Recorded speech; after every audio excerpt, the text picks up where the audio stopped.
प्रिय छात्रों नमस्कार, स्वागत है आप सभी का कक्षा 7 के विज्ञान में। आज हम अध्याय 4 शुरू करने जा रहे हैं, जिसका नाम है अम्ल, क्षार और लवण। तो आइए इसे शुरू करते हैं। तो यहाँ लिखा है, अपने दैनिक जीवन में मतलब रोजमर्रा की जिंदगी में क्या होता है कि हम नींबू, इमली, नमक, शक्कर और सिरके जैसे अनेक पदार्थों का उपयोग करते हैं। तो हम नींबू, इमली इन सभी का उपयोग करते रहते हैं अपने दैनिक जीवन में, मतलब रोजमर्रा के जीवन में, है ना। तो अब बताइए, इन सब का स्वाद एक समान होता है? तो क्या नींबू, इमली या फिर नमक का स्वाद एक समान होता है? तो आप बोलोगे सर नहीं होता एक समान। तो आइए सारणी में सूचीबद्ध दिए गए पदार्थों के स्वाद पर ध्यान दें। इसको और बड़ा कर दे रहे हैं, ठीक है ना।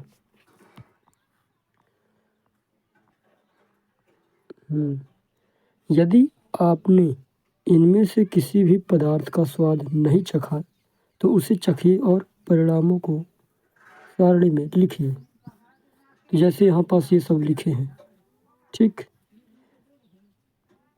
तो आधे का तो आपको पता होगा, जैसे नींबू का रस है तो खट्टा होगा, संतरे का रस वो भी खट्टा है ना। ये आधे का तो पता होगा और आधे का नहीं पता, तो आप क्या करोगे, चख करके पता करोगे।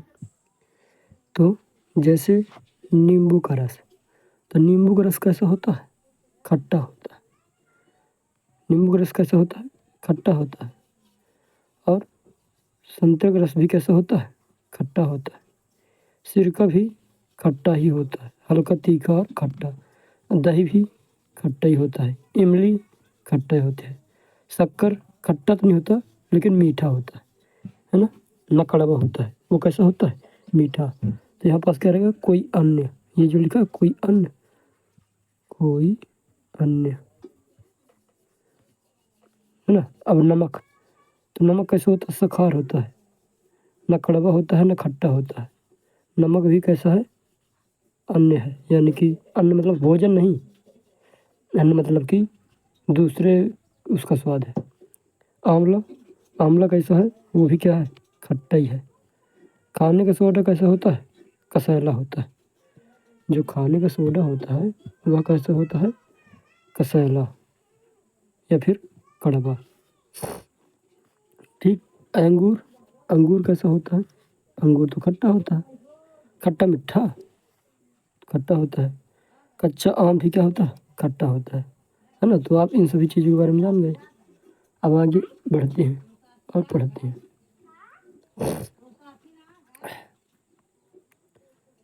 थोड़ा सा चेतावनी देख लेते हैं। देखो,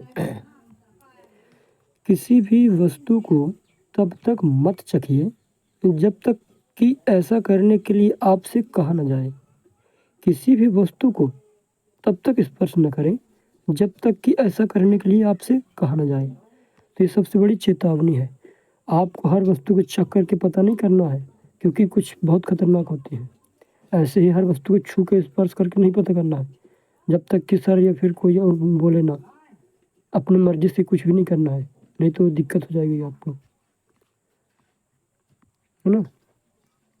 तो अब आगे बढ़ते हैं। तो आप देखेंगे कि इनमें से कुछ पदार्थों का स्वाद खट्टा, कुछ का कड़वा, कुछ का मीठा और कुछ का नमकीन है ना, नमकीन टाइप। तो अब मुझे क्या करना है, क्या मैं सभी पदार्थों का स्वाद ज्ञात करने के लिए उन्हें चख सकता हूँ? तो ये बूझो सोच रहा है कि क्या मैं किसी पदार्थ को चख करके बता दूंगा, बता सकता हूँ? तो अब पहली क्या बोली है, नहीं। क्या तुमने चेतावनी नहीं पढ़ी? अभी जो आपने चेतावनी पढ़ी थी ना, वो वाली। हमें अज्ञात पदार्थों को नहीं चखना चाहिए, ये हमें हानि पहुंचा सकते हैं। तो पहली क्या बोल रही है, ये जो पहली है वो क्या बोल रही है कि हमें भी किसी पदार्थ को ऐसे बिना जाने नहीं छूना चाहिए, नहीं खाना चाहिए या फिर नहीं चखना चाहिए, है ना। चलो अब अम्ल और क्षार के बारे में देखते हैं।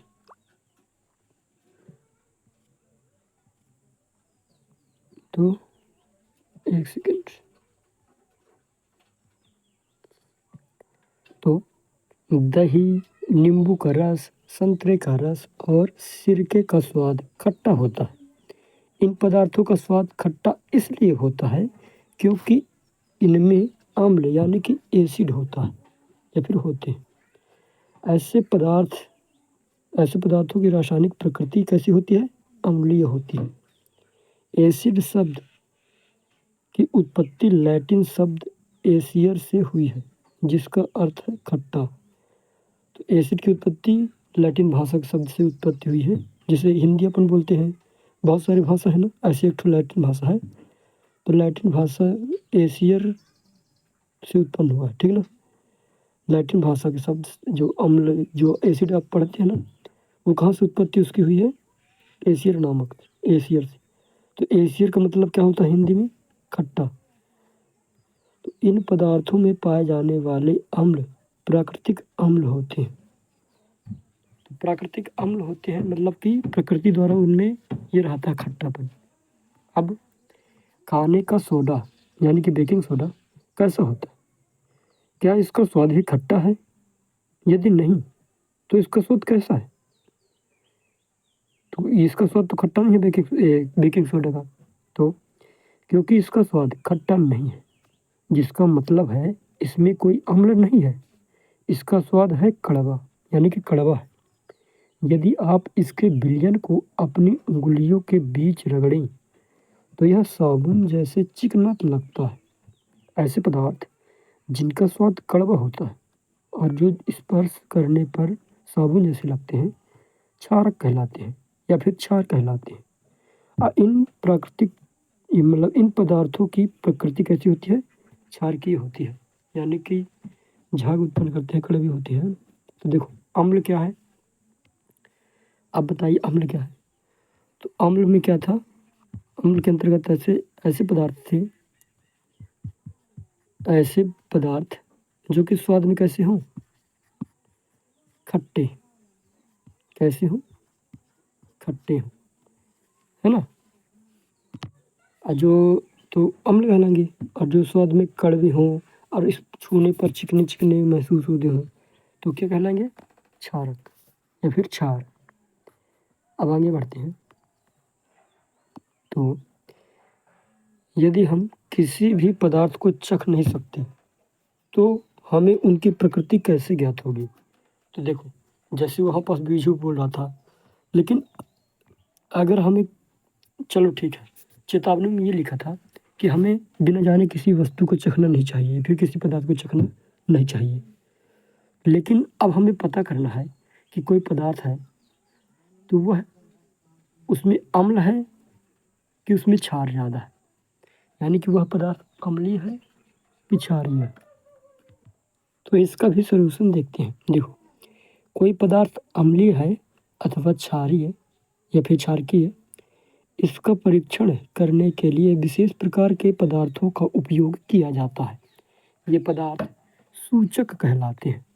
तो सूचक क्या कहलाएंगे? सूचक किसे कहेंगे? ऐसे पदार्थ या फिर ऐसा कोई चीज़ जिसके जरिए हम अम्ल और क्षार का पता कर सकें, वह क्या कहलाएगा? सूचक। तो देखो सूचकों को जब अम्लीय अथवा क्षारीय पदार्थ युक्त विलयन में मिलाया जाता है तो उनका रंग बदलता है या फिर रंग जो क्या हो जाता है? परिवर्तित हो जाता है। जैसे हल्दी, लिटमस, गुड़हल की पंखुड़ियाँ आदि कुछ प्राकृतिक रूप से पाए जाने वाले सूचक हैं। तो हल्दी भी सूचक का काम करती है और लिटमस पेपर तो आपने नाम सुना होगा। और गुड़हल के जो फूल की पंखुड़ियाँ हैं तो उनसे भी हम पता कर सकते हैं, ठीक। तो देखो हल्दी का कैसे, जैसे कपड़े में आपके हल्दी लग गया, ठीक है ना। अगर कपड़े में आपको हल्दी लग गया और आप क्षार में उसको मिलाओगे, जैसे रुमाल में आपके हल्दी लग गया, ठीक। तो जब आप रुमाल को धोओगे किससे? साबुन से, तो हर रुमाल कैसा हो जाएगा? कैसा दिखेगा? लाल हो जाएगा। कैसा हो जाएगा? लाल या फिर गुलाबी टाइप हो जाएगा। तो हल्दी भी क्या सूचक का काम करती है। अब फिर पुनः अम्ल में डालोगे तो वह लाल से फिर पीला हो जाएगा। आप करके घर में देख भी सकते हो। ठीक, कोई कपड़ा ले लीजिएगा, वाइट लोगे तो अच्छा रहेगा क्योंकि कलर अच्छा दिखेगा। फिर उसमें हल्दी का लेप लगा देना, है ना। फिर जब आप उसको धुलोगे तो उसका रंग कैसे हो जाएगा, लाल हो जाएगा। आप फिर उसमें नींबू का रस या फिर कुछ खट्टा पदार्थ डालोगे तो वह लाल से कैसा दूसरे कलर को बदल जाएगा। ठीक, तो क्या आप जानते हैं, देखो अम्ल का नाम और किस में पाया जाता है। अब देखते हैं कि कौन सा अम्ल किस में पाया जाता है। जैसे सिरका में एसिटिक अम्ल, देखो अम्ल तो इनमें पाया जाएगा, जो ये हमारे पास दिख रहे हैं, ये अंगूर, ये आंवला, तो इनमें अम्ल पाया जाएगा। लेकिन कौन सा अम्ल पाया जाता है, तो सिरके में कौन सा अम्ल पाया जाता है, एसिटिक अम्ल। या फिर एसिटिक अम्ल कहाँ पाया जाता है, किस में पाया जाता है, सिरका में। फॉर्मिक अम्ल किस में पाया जाता है, चींटी का डंक में, जो चींटी के डंक होता है ना उसमें। आप चाहे उल्टा पढ़ो चाहे सीधा पढ़ो, कोई दिक्कत नहीं है। जैसे इधर का नींबू के कुल के फल जैसे संतरा, नींबू, तो इनमें कौन सा अम्ल पाया जाता है, साइट्रिक अम्ल। ऐसे दही में कौन सा अम्ल पाया जाता है, लैक्टिक अम्ल। ये भी पूछा जा सकता है कि लैक्टिक अम्ल किस में पाया जाता है, तो आप क्या बोलोगे, दही में। हाँ, अब पालक में कौन सा अम्ल पाया जाता है, ऑक्सैलिक अम्ल। कौन सा, ऑक्सैलिक अम्ल। आंवले में कौन सा अम्ल पाया जाता है, तो आंवले में पाया जाता है एस्कॉर्बिक एसिड। एसिड बोल दो चाहे अम्ल बोल दो, दोनों एक ही है, तो एस्कॉर्बिक अम्ल। ठीक, आंवला मतलब आंवले से जो जितनी भी प्रजातियां हैं आंवले के, तो उनमें क्यों बोला जा रहा है। जैसे अब इधर पास इमली, अंगूर, कच्चे आम, इनमें कौन सा अम्ल पाया जाता है, टार्टरिक अम्ल। कौन सा, टार्टरिक अम्ल। तो ऊपर बताए गए सभी अम्ल प्राकृतिक रूप में पाए जाते हैं, यानी कि प्रकृति द्वारा ही ये सब मिले रहते हैं, बने रहते हैं। ठीक ना। अब क्षारक का नाम अब किस में पाया जाता है, जैसे चूने के पानी में कौन सा क्षार पाया जाता है, कैल्शियम हाइड्रोक्साइड। या फिर ये भी पूछा जा सकता है, कैल्शियम हाइड्रोक्साइड किस में पाया जाता है, तो आप बोलोगे चूने का पानी में, यानी कि चूने का जो पानी होता है ना उसमें। अब खिड़की के कांच आदि साफ करने के लिए उपयुक्त मार्जक, जिस मार्जक का हम उपयोग करते हैं किसका, खिड़की वगैरह साफ करने के लिए कांच वाली, तो उसमें कौन सा क्षार होता है, अमोनियम हाइड्रोक्साइड। कौन सा क्षार होता है, अमोनियम हाइड्रोक्साइड। साबुन में कौन सा क्षार होता है, तो सोडियम हाइड्रोक्साइड या फिर पोटेशियम हाइड्रोक्साइड। या तो सोडियम हाइड्रोक्साइड और पोटेशियम हाइड्रोक्साइड, ये दोनों पाए जा सकते हैं। अब दूध या मैग्नीशियम में, यानी कि मिल्क ऑफ मैग्नीशिया में कौन सा क्षार पाया जाता है, तो मैग्नीशियम हाइड्रोक्साइड। तो सभी सभी में क्या लिखा, हाइड्रोक्साइड हाइड्रोक्साइड हाइड्रोक्साइड, यानी कि इस सब में क्या है, क्षार। ये सब क्या है, क्षार। अब हमारे आसपास के प्राकृतिक सूचक, तो लिटमस एक प्राकृतिक रंजक, यानी कि लिटमस के जरिए हम पता कर सकते हैं, है ना। लेकिन लिटमस आखिर प्राप्त कैसे हुए, ये भी जानेंगे, बना कैसे, लिटमस को कैसे बनाया गया। प्राकृतिक सूचक है ये लिटमस, मतलब इसे हम पता कर सकते हैं कि किस कौन से पदार्थ में या फिर कौन से विलियन में अम्ल है कि क्षार है। तो देखो, सबसे सामान्य रूप से उपयोग किया जाने वाला प्राकृतिक सूचक लिटमस है। इसे लाइकेनों से निष्कर्षित किया जाता है। तो लाइकेन, आपने अध्याय 1 में लाइकेन पढ़ा था ना, जो सहजीवी संबंध के अंतर्गत आता था, जिसमें शैवाल और कौन सा, कवक, ये दोनों एक साथ रहते थे, एक साथ रहते हैं, तो वही लाइकेन कहलाता है। तो अब इधर पास कैसे किया, आसुत जल में इसका रंग नील स्वर्ण होता है, यानी कि रंगमाव। जब इसे अम्लीय विलयन में मिलाया जाता है तो यह लाल हो जाता है। तो लाइकेन क्या है, जब लाइकेन को अम्लीय विलयन में डाला जाएगा तो लाइकेन का रंग कैसे हो जाएगा, लाल हो जाएगा। और जब क्षारीय विलयन में डाला जाएगा या फिर मिलाया जाएगा तो इसका रंग कैसा हो जाएगा? नीला हो जाएगा। यह विलयन के रूप में अथवा कागज की पट्टियों के रूप में उपलब्ध होता है। आपने देखे होंगे ऐसे इस तरह के अपने स्कूल में इस तरह की पट्टियाँ देखी होंगी। तो ये क्या है? Litmus paper. क्या है? Litmus paper.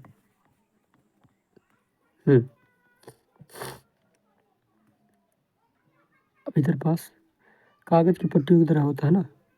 सामान्यतः लाल और नीले लिटमस पत्र के रूप में उपलब्ध होते हैं। तो ये लाइकेन दिख रहा है आपको। ये क्या है? लाइकेन है। तो लाइकेन से ही क्या बनाया गया है? यह लिटमस पेपर बनाए गए हैं। ठीक। तो क्या करेगा?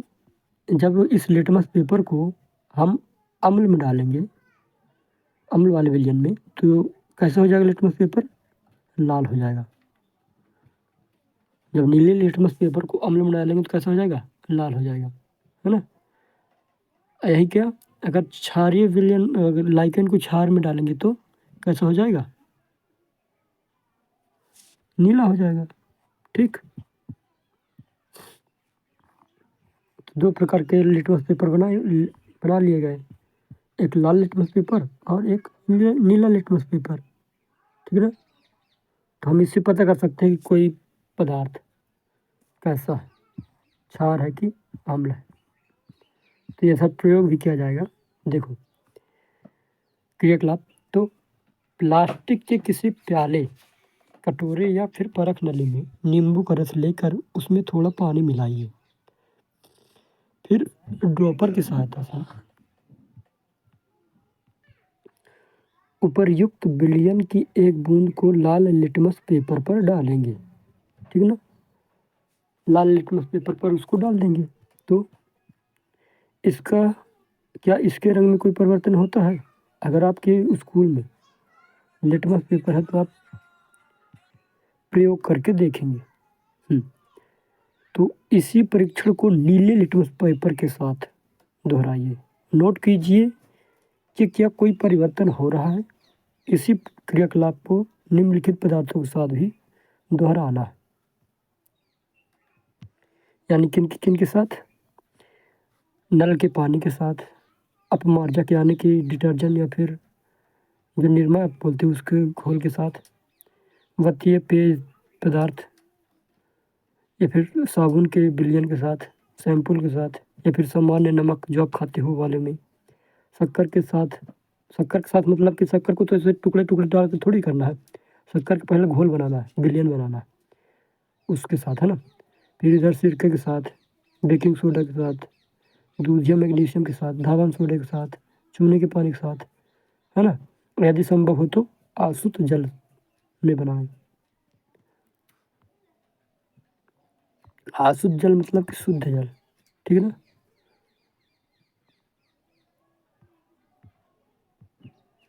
तो यहाँ पास जब आप प्रयोग करोगे तो जब नीले लिटमस पेपर पर अम्ल डालोगे तो नीला लिटमस पेपर बदल के कैसा हो जाएगा? लाल हो जाएगा। और यदि लाल लिटमस पेपर पर अम्ल डालोगे तो कोई परिवर्तन नहीं होगा। ठीक है ना। अब इधर पास चूने का पानी बनाने के लिए किसी बोतल में चूने की कुछ मात्रा पानी में घोलिए। विलयन को भली भांति हिलाकर कुछ देर रहने दीजिए। अब बोतल के ऊपरी भाग से कुछ द्रव को किसी बर्तन में निथार लीजिए, फिर अलग कर लीजिए। यह द्रव ही क्या है? चूने का पानी है। तो जो चूना है उसको किसी पानी में डाल देना, मतलब गिलास में चूना लिए और उसमें पानी डाल दिए। ठीक ना। फिर कुछ समय बाद वो घुल जाएगा या फिर घोल दोगे आप खुद। फिर जो ऊपर ऊपर का जो पानी है ना तो उसको निथार लेना है या फिर मतलब दूसरे पदार्थ में डाल देना है। तो जो पानी केवल रहेगा ना, पानी वाला पदार्थ, तो वही क्या है? वही घोल आपको मिल गया है, चूने का पानी।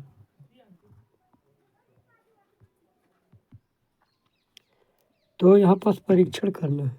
जैसे हम दूधिया पानी लिए, चूने का पानी मतलब लिए, तो चूने का पानी कैसा होता है? कड़वा होता है। ठीक। जब हम लाल लिटमस पेपर पर डालेंगे तो लाल लिटमस पेपर बदल कर कहीं में हो जाएगा? नीले में बदल जाएगा। क्या में बदल जाएगा? नीले में बदल जाएगा। अभी उसी विलियन को जब आप नीले लिटमस पेपर पर बदलेंगे तो कोई परिवर्तन नहीं होगा। ठीक। निष्कर्ष क्या निकले कि जो क्षारीय पदार्थ वह लाल लिटमस पेपर को नीला कर देता है। ठीक। तो क्या आपकी सूची में कुछ ऐसे पदार्थ हैं जिनका लिटमस पत्र पर कोई प्रभाव ही नहीं पड़ता? इन पदार्थों के नाम लिखिए। देखो, ऐसे विलयन जो लाल अथवा नीले लिटमस पत्र के रंग को परिवर्तित नहीं करते उदासीन विलयन कहलाते हैं। तो देखो, जहाँ अभी ये प्रयोग देख रहे थे तो वह उदासीन विलयन नहीं है। क्या बोला गया है कि लाल और नीले दोनों में से किसी को भी अगर परिवर्तित कर देता रंग में तो वह उदासीन नहीं है। ठीक है ना? लेकिन उदासीन कब कहलाएगा? मान के चलो, अब जब नीले लिटमस पेपर पर आपने विलयन डाला तब भी कोई चेंज नहीं हुआ, और लाल वाले में डाला तब भी कोई चेंज नहीं हुआ। अगर दोनों में चेंज न हो रंग तो वह उदासीन विलयन कहलाएगा।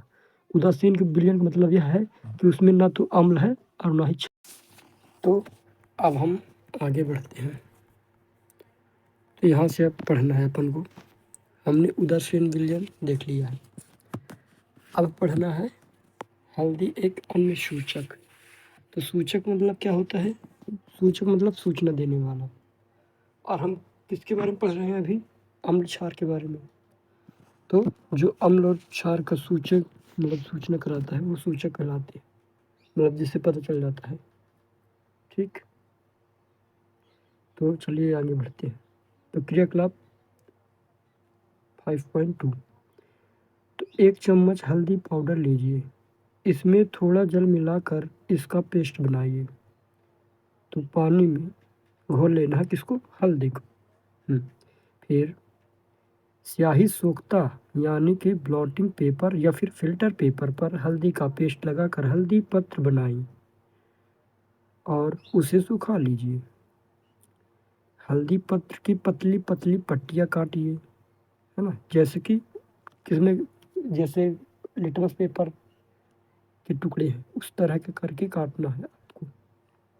फिर आप क्या देखती हैं? फिर क्या करना है? मतलब आप क्या देखते हैं मतलब कि पट्टियाँ प्राप्त हो गई आपकी। फिर क्या करना है? इसी प्रकार सारणी में दिए गए विलयन का परीक्षण कीजिए और अपने परीक्षणों को सारणी 5.3 में नोट कीजिए। आप अन्य पदार्थों के विलयनों से भी परीक्षण कर सकते हैं। तो जो आगे सारणी इधर पास दी गई है उसमें से क्या करना है? हमको परीक्षण करना है। ठीक। तो यहाँ पास हल्दी के विलयन पर प्रभाव, जैसे नींबू का रस डालोगे। ठीक।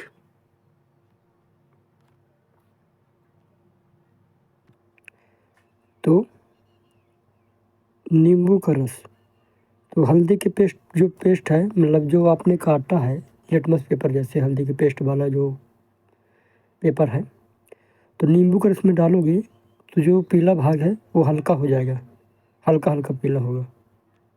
ठीक है ना? जैसे इतना गाढ़ा पीला था ना, तो जब आप, यह पीला तो नहीं है लेकिन मान के चलो डार्क था, पेपर आपका डार्क था, जब नींबू का रस ऐड करोगे तो उसका कलर थोड़ा सा उतर जाएगा, इस तरह का हो जाएगा हल्का। जो ये दिखाई दे रहा है ये वाला, जो लिख रहा हूँ वो वाला नहीं, जो चित्र में दिखाया गया है ये जो चित्र वाला कलर है इस तरह हो जाएगा, मतलब थोड़ा उतर जाएगा, का हल्का हो जाएगा रंग। ठीक। तो अब नींबू का रस मिलाओगे तो हल्दी पर क्या प्रभाव पड़ेगा? थोड़ा हल्दी का रंग उतर जाएगा। संतरे का रस डालोगे तो हल्दी का रंग उतर जाएगा, है ना? ऐसे ही सिरका डालोगे। फिर जब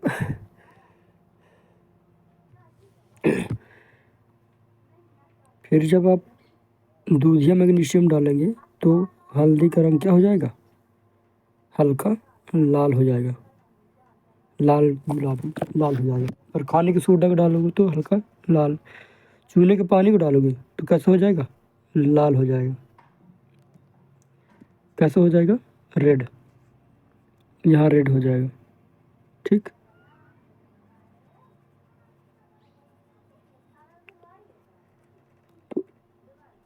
तो इस प्रकार से प्रभावित होगा। तो आगे बढ़ते हैं। देखो अब क्या है, आप अपनी माता जी के जन्मदिन पर उनके लिए विशेष बधाई पत्र बना सकते हैं। देखिए क्या करना है, सादे सफ़ेद कागज़ की शीट पर हल्दी का पेस्ट लगाइए। तो कागज़ की एक शीट ले लेनी है और हल्दी का पेस्ट उस पर लगा देना है। फिर उसे क्या कर लेना है, सुखा लेना है। और फिर रुई के सहायता से, मतलब रुई, देखो क्या, जैसे आप एक तीली लोगे, माचिस की माचिस तीली ले लिए, ठीक, ये लकड़ी ले लिए, तीली ले लिए। फिर रुई से क्या करोगे आप, यहाँ पास गोल गोल कर दोगे, तब ना लिखोगे हाथ से। आई, और फिर क्या कर लेना है, दूधिया मैग्नीशियम ले लेना है, या फिर चूने का पानी ले लेना है। जलिए, मान के चलिए यहाँ पास चूने का पानी है, ठीक ना। फिर इस कढ़ाई को इसमें बोर के, और फिर जब लिखोगे ना यहाँ पास, तो रंग कैसे हो जाएगा, लाल हो जाएगा। ये जो लिख रहे हैं ना एक लड़की, तो कैसे कलर चेंज हो गया ना, तो इसी तरह कलर चेंज हो जाएगा। ठीक, तो आप फूल बनाइए, आपको सुंदर बधाई पत्र मिल जाएगा। तो अब बूझो क्या कहता है। अब मैं समझ गया कि मेरी सफ़ेद कमीज पर पड़ा हल्दी का दाग साबुन से धोने पर लाल क्यों हो जाता है। ऐसा इसलिए है क्योंकि साबुन का विलयन क्षारकीय है, यानी कि क्षारीय है। तो उसका कपड़ा, पूजा कपड़ा कैसा हो जाता था, लाल, क्योंकि उसके कपड़े में क्या लगा था, हल्दी लगी थी। ठीक, अब आगे बढ़ते हैं। अब सूचक के रूप में गुड़हल के पुष्प लेने हैं, ठीक ना। अभी हल्दी देख रहे थे, अब पुष्प लेने हैं गुड़हल के। तो गुड़हल के पुष्प की कुछ पंखुड़ियाँ एकत्रित कीजिए और उन्हें किसी बीकर में रख दीजिए। इसमें थोड़ा गर्म जल मिलाइए। मिश्रण को कुछ समय तक रखिए जब तक जल रंगीन न हो जाए। फिर रंगीन जल को सूचक के रूप में उपयोग कीजिए। इस सूचक की 5-5 बूंदें सारणी में दी गई है, जो मतलब जो नाम लिखा है उनमें डालना है। ठीक, तो गुड़हल के फूल का रस निकाल लेना है, प्राप्त कर लेना है, और फिर परीक्षण करना है। जैसे शैम्पू में डाल के देखोगे 5 बूंदे, नींबू के रस में, सोडा जल में, सोडियम हाइड्रोजन कार्बोनेट के विलयन में, फिर सिरका में डालकर देखोगे, शर्करा के विलयन में डाल के देखोगे, और नमक के विलयन में डाल के देखोगे। तो क्या होगा, जैसे इधर पास आप निकालें किसका, गुड़हल के फूलों का रस। ठीक, फिर जब आप सिंपल में 2-4 बूंदी डालोगे ना, तो सिंपल का रंग कैसा हो जाएगा, हरा हो जाएगा। कैसा हो जाएगा, हरा। और नींबू के रस में डालोगे तो क्या हो जाएगा, नींबू के रस में जब 2-4 बूंदी डालोगे गुड़हल के फूल के रस का, तो कैसा हो जाएगा, गुलाबी हो जाएगा। कैसा हो जाएगा, गुलाबी। क्योंकि जब गुड़हल के फूलों के रस को आप अम्ल में डालोगे तो रंग कैसा हो जाएगा, गुलाबी हो जाएगा। और यदि क्षार में डालोगे, क्षार में, तो रंग कैसा हो जाएगा, हरा हो जाएगा। तो सिंपल तो क्षारीय होता है, नींबू का रस कैसे होता है, अम्लीय। सोडा जल हल्का क्षारीय प्रकृति का होता है, सोडियम बाइकार्बोनेट, ये सोडियम हाइड्रोजन ये कैसा होता है, क्षारीय प्रकृति का, तो हरा रंग हो जाएगा।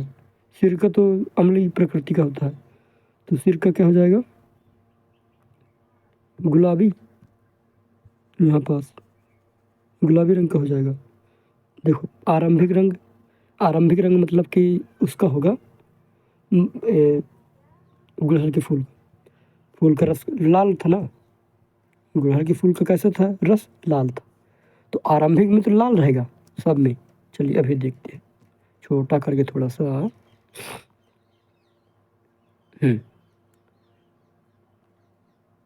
तो आरंभिक रंग गुड़हल के फूल का कैसा, सबका लाल है, सभी का क्या है, लाल है फिलहाल, है ना, फिलहाल क्या है ये, ठीक।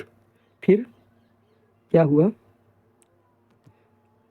जब उसको हम अम्ल वाले क्षारीय प्रकृति वाले में डालेंगे तो कैसे हो जाएगा, हरा हो जाएगा, और अम्ल वाले में डालेंगे तो कैसा हो जाएगा, गुलाबी। तो नींबू के रस में कैसा हो जाएगा, गुलाबी कलर का हो जाएगा। नींबू के रस में कैसे हो जाएगा, गुलाबी कलर। और गुलाबी कलर कहाँ होगा अभी, जैसे सिरके में गुलाबी कलर हो जाएगा, है ना। और इसके अलावा अगर क्षार में डाला जाएगा, क्षार में, तो कैसा रंग हो जाएगा, हरा रंग हो जाएगा। जैसे यहाँ पास क्षार है तो यहाँ पास अंतिम रंग क्या होगा, हरा रंग होगा। सोडा जल तो हरा रंग होगा, है ना, इस प्रकार से। तो नीचे लिखा भी है कि सूचक का अम्लीय, क्षारीय और उदासीन विलयनों पर क्या प्रभाव पड़ता है। तो देखें, अम्लीय पर क्या प्रभाव पड़ेगा, तो अम्लीय पर तो गुलाबी हो जाएगा, क्षारीय पर कैसा हो जाएगा, हरा, और उदासीन पर कुछ नहीं। जैसे ये आपका शक्कर और नमक है, तो इस पर कोई रंग होगा क्या, इस तो कोई रंग नहीं चढ़ेगा। ये शक्कर और नमक के विलयन डालोगे तो उदासीन है, तो इस तो पुष्प के रंग पर कोई प्रभाव पड़ेगा, तो आंसर है नहीं, तो कोई प्रभाव नहीं पड़ेगा। यानी कि पहले से लाल था तो यहाँ भी लाल ही रहेगा। अब तो देखो, गुड़हल के पुष्प का सूचक अम्लीय विलयनों को गहरा गुलाबी और क्षारीय विलयनों को हरा कर देता है। अब आगे बढ़ते हैं। जब मैं शुष्क लिटमस पत्र खाने के सोडे के ठोस कण रखता हूँ तो मुझे सही परिणाम नहीं मिलते हैं। तो ये बूझो जो है वो बोल रहा है कि जब मैं लिटमस पेपर पर ठोस कण रखता हूँ खाने के सोडे का, तो मुझे कोई परिणाम नहीं मिलता है, यानी कोई कुछ नहीं मिलता, ना तो उसका कलर कुछ चेंज ही नहीं हो रहा। तो अब पहली क्या बोलती है कि सुनो, क्यों नहीं हो रहा, पता है क्या करना। अब पहली बोल रही है कि खाने के सोडे का विलयन बनाकर परीक्षण करो, ऐसे ठोस में करोगे थोड़ी होगा। तो पहली बहुत होशियार है ना। तो अब यहाँ पास आगे बढ़ते हैं। हाँ, ये गुड़हल के पुष्प, अम्ल, सूचक और क्षारक, ये सूचक है, ये बीच वाला क्या है, सूचक है। अब अगले किनारे क्या है, अम्ल है, और यहाँ क्षारक है ना। तो अभी परीक्षण करके देखे थे ना ऊपर, यहाँ पास। अब पढ़ते हैं आगे, एक सेकेंड। हाँ, तो आप इन प्राकृतिक सूचकों को बनाकर उनमें अम्लीय, क्षारीय और उदासीन विलयनों में रंग परिवर्तन देखने का प्रयास कर सकते हैं। पहली आपके लिए निम्न समस्या को लेकर आई है। तो कॉफ़ी का रंग है भूरा और स्वाद है कड़वा, अम्ल है यह है क्षार, प्रश्न बड़ा ही दुश्वार, स्वाद के कारण से अनजान, बिना परीक्षण होना ज्ञान। तो पहली एक समस्या लेकर आई है, बोल रहे कि कॉफ़ी का रंग तो भूरा है, स्वाद कड़वा है, तो अब कैसे पहचानूं कि अम्ल है कि क्षार है ना। और स्वाद ही उसका एकदम समझ नहीं आ रहा, अब कैसे करें परीक्षण। तो जब आप परीक्षण करोगे लिटमस पेपर से, तो तो आप जान जाओगे। तो जब आप लिटमस पेपर से कॉफ़ी को चेक करोगे तो कॉफ़ी डायरेक्ट नहीं करना, उसका बिलियन बनाना है, ठीक ना। तो आप देखोगे, आप पाओगे लास्ट में कि कॉफ़ी कैसी प्रकृति का होता है, अम्लीय प्रकृति का। तो इसीलिए तो बेचारी सोच रही है कि चलो ठीक है अम्ल है लेकिन कड़वा का है, तो कॉफ़ी में कुछ ये तत्व होते हैं जो कि कड़वापन उसको दिला देते हैं, ठीक ना। तो अब आगे बढ़ते हैं। शिक्षक या शिक्षिका दोनों में से कोई जो हो, यानी कि आपके टीचर से अपेक्षित है कि वे अपने विद्यालय की प्रयोगशाला अथवा आसपास के किसी विद्यालय से निम्नलिखित रसायनों की उपलब्धता सुनिश्चित करें, जैसे तनु हाइड्रोक्लोरिक अम्ल, तनु सल्फ्यूरिक अम्ल, तनु नाइट्रिक अम्ल, एसिटिक अम्ल, सोडियम हाइड्रोक्साइड। ये टीचर के ये बहुत खतरनाक होती है, इसको छूना वूना नहीं चाहिए, है ना, न चखना चाहिए, बहुत खतरनाक होती है ये, ठीक। तो ये तो टीचर का काम है, अगर आपके स्कूल में है तो अच्छी बात है, नहीं होगा तो फिर पढ़ते हैं अपन आगे।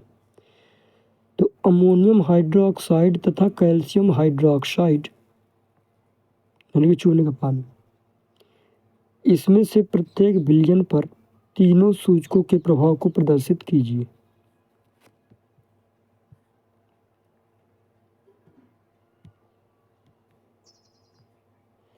तो यह तो प्रयोग वाला है, जब तक प्रयोग नहीं करेंगे अपन तब तक इसे समझेंगे नहीं, ठीक ना, मतलब समझ ना पाएंगे। तो हालांकि अम्ल है तो इसका रंग कैसा हो जाएगा, गुड़हल के पुष्प के रंग पर जब डालोगे तो अम्ल है तो कैसे हो जाएगा, गुलाबी हो जाएगा। ये वाला हाइड्रोक्लोरिक जो एसिड है अम्ल है ना। और हल्दी के रंग पर क्या, हल्का, हल्दी का रंग कैसा हो जाएगा, हल्का हो जाएगा, है ना। तो आगे बढ़ते हैं फिलहाल। तो प्रयोगशाला अम्लों और क्षारकों के रखरखाव तथा उपयोग में अत्यधिक सावधानी बरतनी चाहिए, क्योंकि ये संक्षारक प्रकृति के होते हैं जो त्वचा में जलन उत्पन्न करते हैं और उसे हानि पहुंचाते हैं। तो इसीलिए बोले थे ना, जब आप किसी चीज़ को नहीं जानते हो, ये जो विलयन आपको मिले थे ना, ये वाले रसायन ये बहुत खतरनाक होते हैं, है ना। तो इसीलिए बोला गया तो छुओ नहीं, इसको नहीं छूना चाहिए, क्या कर सकते हैं, बहुत नुकसान पहुंचा सकते हैं। अब उदासीनीकरण पढ़ते हैं, ठीक ना। तो हमने पढ़ा है कि अम्ल नीले लिटमस पेपर को लाल कर देते हैं और क्षार लाल लिटमस पेपर को नीला कर देते हैं। आइए अब यह देखें कि जब किसी अम्ल को किसी क्षारक में मिलाया जाता है तो क्या होता है। यानी कि एक अम्ल ले लेना है एक साइड और एक साइड क्षारक ले लेना है, अब दोनों को इकट्ठा करके मिला देना है तो क्या होता है। तो हम उस सूचक का उपयोग करने जा रहे हैं जिसका आपने अभी तक उपयोग नहीं किया है, इसे फिनोल्फथेलिन कहते हैं, फिनोल्फथेलिन, ठीक है ना। तो फिनोल्फथेलिन का उपयोग करेंगे, यह एक नया रसायन है, तत्व है, ठीक है ना, रसायन मान के चलो रसायन है, तो इसका हम उपयोग करेंगे, ये नया यौगिक है। तो क्या होगा, तो क्रियाकलाप कौन करेंगे, टीचर, है ना। तो किसी परख नली के 1/4 भाग को तनु हाइड्रोक्लोरिक अम्ल से भर लीजिए, इसका रंग नोट कीजिए। फिर फिनोल्फथेलिन विलयन के रंग को भी नोट करना है। फिर सूचक के 2 से 3 बूंद अम्ल में मिलाइए, जैसे यहाँ पास किया जा रहा है। तो परख नली को धीरे धीरे हिलाइए। क्या आपको अम्ल के रंग में कोई परिवर्तन दिखाई देता है, तो हाँ इधर तो दिखाई दे रहा है। फिर अम्लीय विलयन में ड्रॉपर से सोडियम हाइड्रोक्साइड की 1 बूंद डालिए, किसकी, सोडियम हाइड्रोक्साइड की। फिर परख नली को धीरे धीरे हिलाइए। क्या विलयन के रंग में कोई परिवर्तन होता है? फिर विलयन को निरंतर हिलाते हुए बूंद बूंद करके सोडियम हाइड्रोक्साइड विलयन डालना। तब तक जारी रखिए जब तक कि हल्का गुलाबी रंग न आ जाए। फिर अब इसमें तनु हाइड्रोक्लोरिक अम्ल की एक बूंद और मिलाइए। आप क्या देखते हैं? क्या विलयन पुनः रंगीन हो जाता है? फिर से सोडियम हाइड्रोक्साइड की एक बूंद मिलाइए। क्या रंग में कोई परिवर्तन होता है? विलयन पुनः गुलाबी हो जाता है। यह स्पष्ट है कि जब विलयन क्षारीय होता है तो फिनोल्फ्थेलिन गुलाबी रंग देता है। क्या? जब विलयन क्षारीय हो तो जो ये यौगिक लिए है अपन ने, ये जो विलयन आपने लिया है ये वाला फिनोल्फ्थेलिन, तो कौन सा रंग देता है? गुलाबी रंग। फिर इसके विपरीत जब विलयन अम्लीय होता है तो यह रंगीन रहता है। रंगहीन का मतलब होता है कि कोई भी कलर नहीं होता, ठीक ना। विलयन का रंग कोई भी नई कलर का कुछ भी कलर का नहीं होता जो अम्लीय में डालेंगे। किसको? फिनोल्फ्थेलिन का। फिर जब किसी अम्लीय विलयन में क्षारक विलयन मिलाया जाता है, जब किसी अम्लीय विलयन में क्षारक विलयन मिलाया जाता है तो दोनों विलयन एक दूसरे के प्रभाव को क्या कर देते हैं? उदासीन कर देते हैं, यानी कि ख़त्म करने लगते हैं। जब किसी अम्ल और क्षारक के विलयन को उचित मात्रा में मिलाया जाता है तो विलयन की प्रकृति न तो अम्लीय रहती है और न ही क्षारीय। दूसरे शब्दों में अम्ल तथा क्षारक दोनों की ही प्रकृति खत्म हो जाती है। इस प्रकार बना विलयन न तो अम्लीय होता है और न ही क्षारकीय। उदासीनीकरण के तत्काल बाद परख नली को स्पर्श करें। आपने क्या अनुभव किया? उदासीन तो गर्म, परख नली कैसे हो गई होगी? गर्म हो गई होगी। तो उदासीनीकरण अभिक्रिया में सदैव ऊष्मा निकलती है, अर्थात निर्मुक्त होती है। निर्मुक्त ऊष्मा से अभिक्रिया मिश्रण का ताप बढ़ जाता है। जब क्या ऊष्मा निकलती है अभिक्रिया के दौरान तो क्या मिश्रण का ताप क्या हो जाता है? बढ़ जाता है, गर्म हो जाता है। तो उदासीनीकरण अभिक्रिया में नया पदार्थ निर्मित होता है जो लवण कहलाता है। तो उदासीनीकरण जब होगा ना तो क्या बनेगा? नया पदार्थ लवण। तो लवण अम्लीय, क्षारीय अथवा उदासीन प्रकृति का हो सकता है। लवण अम्लीय भी हो सकता है, क्षारीय हो सकता है तथा उदासीन प्रकृति का भी हो सकता है। अतः उदासीनीकरण को निम्न रूप से परिभाषित किया जाएगा, जैसे किसी अम्ल और किसी क्षारक के बीच होने वाली अभिक्रिया उदासीनीकरण कहलाती है। इस प्रक्रम में ऊष्मा के निर्मुक्त होने के साथ साथ लवण और जल निर्मित होते हैं। तो जब एक प्रबल अम्ल और प्रबल क्षार को एक साथ मिलाओगे तो कौन सी अभिक्रिया हो जाएगी? उदासीनीकरण। और उदासीनीकरण के प्रक्रम मतलब विधि के दौरान क्या निकलेगी? ऊष्मा। ऊष्मा के साथ साथ क्या बनेगा नए पदार्थ में? लवण और जल।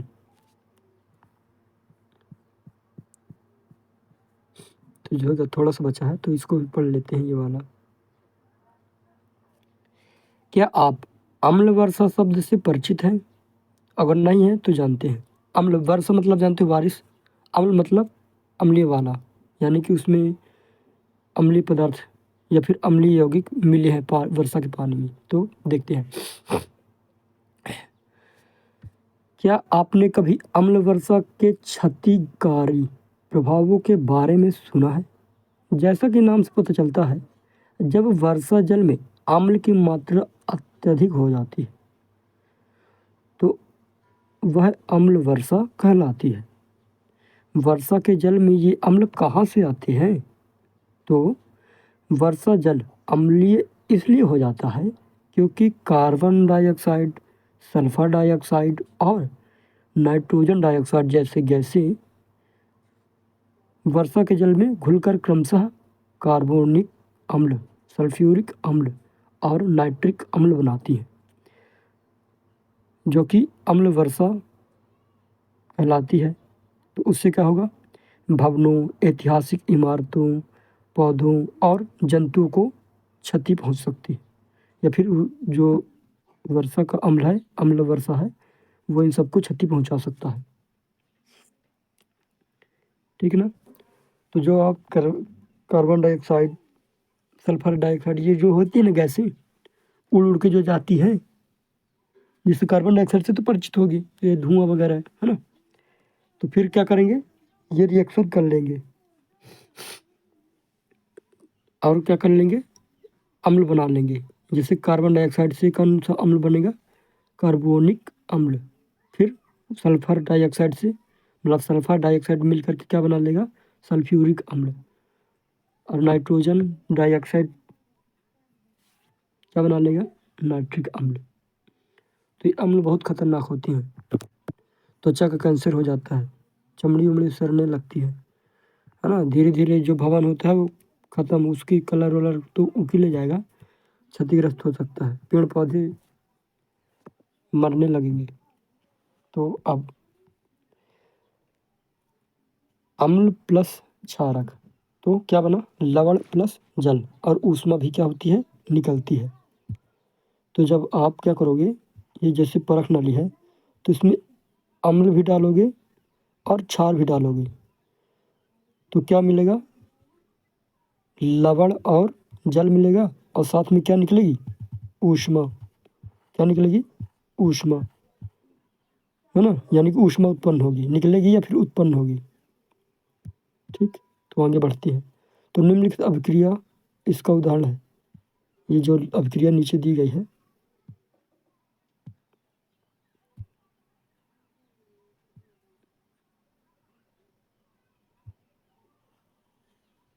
ये वाली, हाँ, हाइड्रोक्लोरिक अम्ल यानी कि HCl प्लस सोडियम हाइड्रोक्साइड, ये अम्ल है, और ये वाला क्षार है यानी कि NaOH। तो सोडियम क्लोराइड बना यानी कि NaCl, और क्या बना, H2O यानी कि जल, और क्या निकली, ऊष्मा निर्मित हुई। तो देखिए क्या क्या हुआ। मैं सिंबल बस लिखूंगी, ये वाला सिंबल लिखूंगा, ठीक है ना। ये वाला सिंबल लिखूंगी, ये वाला। तो देखो, हमने हाइड्रोक्लोरिक एसिड लिया यानी कि HCl, यानी कि ये अम्ल है।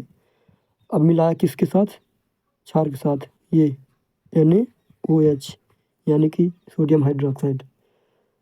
तो फिर इससे बना क्या, NaCl यानी कि सोडियम क्लोराइड। और हमें क्या क्या मिला,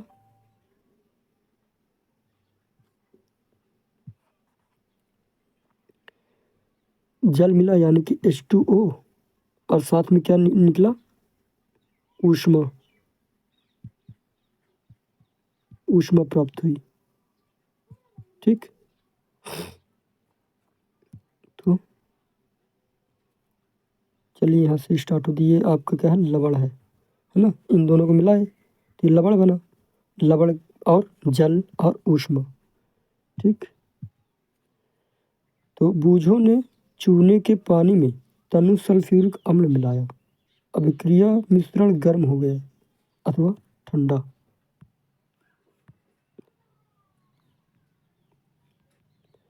तो चूने का पानी कैसा होता है, क्षारीय, क्षारीय प्रकृति का होता है ना।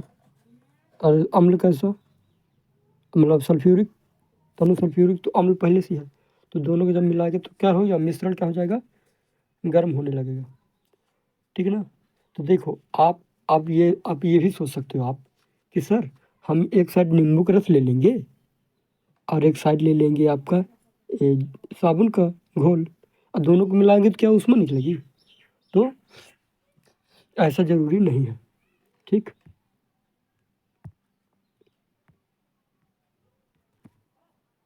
तो देखें ऐसा तो नहीं होगा। क्यों नहीं होगा, क्योंकि ये कमज़ोर अम्ल या फिर कमज़ोर अम्ल है। ये कब, जब ज़्यादा हाई क्षार हो और हाई अम्ल हो, बहुत ज़्यादा अम्ल वाला, जिसका पीएच बहुत कम हो। कम का मतलब अब मीटर स्केल के साथ भी बताना पड़ेगा। यानी कि प्रबल, प्रबल मतलब ज़्यादा, तो प्रबल क्षार यानी कि बहुत ज़्यादा क्षारी हो, प्रबल अम्ल यानी बहुत ज़्यादा अम्लीय हो, तभी वर्क करेगा ये वाला। उदासीनीकरण होगी और ऊष्मा तभी निकलेगा, ठीक ना। तो नींबू के रस और साबुन की घोल में डालने से नहीं बनेगा, केवल कार्बन डाइऑक्साइड निकल सकती, बस हो गया ज़्यादा से ज़्यादा, ठीक। अब आते हैं दैनिक जीवन में उदासीनीकरण। अपाचन, पाचन तो समझते हो, भोजन पच गया है, लेकिन अपाचन क्या है? अपाचन लिखा तो आगे पढ़ते हैं। देखो, हमारे आमाशय में हाइड्रोक्लोरिक अम्ल पाया जाता है, यानी कि HCl। आप अध्याय 2 में पढ़ चुके हैं कि यह भोजन के पाचन में हमारी सहायता करता है, लेकिन आमाशय में अम्ल की आवश्यकता से अधिक मात्रा होने से अपाचन हो जाता है। कभी कभी अपाचन काफ़ी कष्टदायक होता है। अपाचन से मुक्ति पाने के लिए हम दूध या मैग्नीशियम जैसा कोई प्रति अम्ल लेते हैं, जिसमें मैग्नीशियम हाइड्रोक्साइड होता है। यह अत्यधिक अम्ल के प्रभाव को कर देता है, उदासीन कर देता है।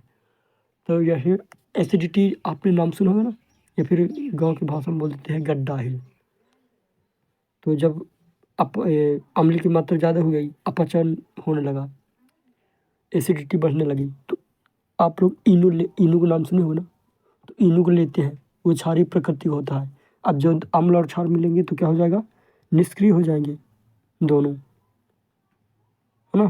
तो उदासीनीकरण हो जाएगा, तो अम्ल की मात्रा कम हो जाएगी। चलिए आगे बढ़ते हैं। अब चींटी का डंक, तो चींटी के डंक में फॉर्मिक अम्ल होता है, फॉर्मिक अम्ल। जब चींटी काटती है तो यह त्वचा में अम्लीय द्रव डाल देती है। फिर डंक के प्रभाव को नमी युक्त खाने का सोडा तथा कैलेमाइन विलयन मिलाकर उदासीन किया जाता है, जिसमें जिंक कार्बोनेट होता है। तो जैसे चींटी काट दी, तो चींटी के डंक में क्या, फॉर्मिक एसिड, तो फॉर्मिक एसिड अपने शरीर में घुस गया, मतलब जिसके भी काटी, तो अब जो कि वो तो अम्लीय है, तो वो क्षारीय प्रकृति वाला कुछ डालना पड़ेगा, लेकिन ऐसा नहीं कुछ भी डाल लो, है ना। तो कौन सा क्या डालना पड़ता है, सोडियम हाइड्रोजन कार्बोनेट, या फिर क्या डाल लें, कैलेमाइन विलयन, मिला करके दोनों को ऐसा उसको लगा लेंगे तो बीछी के डंक का असर कम हो जाएगा। अब मृदा उपचार, मृदा मतलब होता है मिट्टी, उपचार मतलब परीक्षण या फिर उसका देख रेख, मेंटेनेंस। तो रासायनिक उर्वरकों का अत्यधिक उपयोग मृदा को अम्लीय बना देता है। यदि मृदा अत्यधिक अम्लीय अथवा अत्यधिक क्षारी हो तो पादपों की वृद्धि अच्छे से नहीं होती है।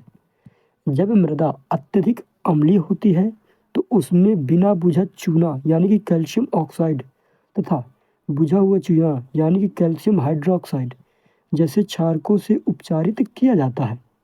और यदि मृदा क्षारीय हो तो उसमें जैव पदार्थ मिलाए जाते हैं। जैव पदार्थ मृदा में अम्ल निर्मुक्त करते हैं जो उसकी क्षारीय प्रकृति को उदासीन कर देते हैं। तो उदासीनीकरण देखो बहुत ज़्यादा काम आ रहा है ना, कि अगर मिट्टी अम्लीय हो गई तो उसको ख़त्म कर देना है, अगर मिट्टी क्षारीय हो गई तो उसको कम कर देना है ना। अब आगे बढ़ते हैं, थोड़ा सा बचा खाली। हाँ, अब कारखानों का अपशिष्ट यानी कि जो कारखाने का है कचरा, उसको देखते हैं। तो अनेक कारखानों से अपशिष्ट यानी कि कचरे में अम्लीय पदार्थ मिश्रित होते हैं। यदि ऐसे अपशिष्ट पदार्थों को सीधे जलाशयों में बहने दे दिया जाए, यानी कि समुद्र या फिर नदियों में बहने दिया जाए, तो मछली और अन्य जलीय जीवों को अम्ल नष्ट कर सकते हैं। अतः कारखाने के अपशिष्ट को जलाशयों में विसर्जित करने से पहले क्षारकीय पदार्थ मिलाकर उसे उदासीन कर देंगे, है ना। तो दोनों क्या हो जाएंगे, प्रभाव नष्ट हो जाएगा अम्ल का। तो देखो कितना काम आ रहा है साइंस। तो अम्ल क्षार के बारे में जान गए अपन, सूचक के बारे में जान गए, उदासीन विलयन, उदासीनीकरण और लवण। तो ये आपने क्या सीखा, यह बहुत ज़्यादा ज़रूरी होता है। जैसे ये बहुत ज़्यादा ज़रूरी है कि अम्ल स्वाद में कैसे होते हैं, खट्टे होते हैं, और क्षारकों का स्वाद कैसा होता है, कड़वा होता है। क्षारक को छूने पर कैसा होता है, चिकना महसूस होता है। जैसे साबुन को छूओगे तो चिकना रहता है, या फिर साबुन की घोल को छूओगे तो, है ना। अम्ल क्या होता है, नीले लिटमस पेपर को लाल कर देता है, और क्षार लाल लिटमस पेपर को नीला कर देता है। ऐसे पदार्थ जो ना अम्लीय है और ना क्षारीय, तो उदासीन होते हैं वो। आया, और क्या करना है, यदि अम्लीय पदार्थ और क्षारीय पदार्थ को इकट्ठा मिला दिया जाए तो कौन सी अभिक्रिया कहलाएगी, उदासीनीकरण। ठीक, तो ऐसा आपने सब जाना है, फिर इसको कभी देखेंगे अगले वीडियो में। थैंक यू, धन्यवाद।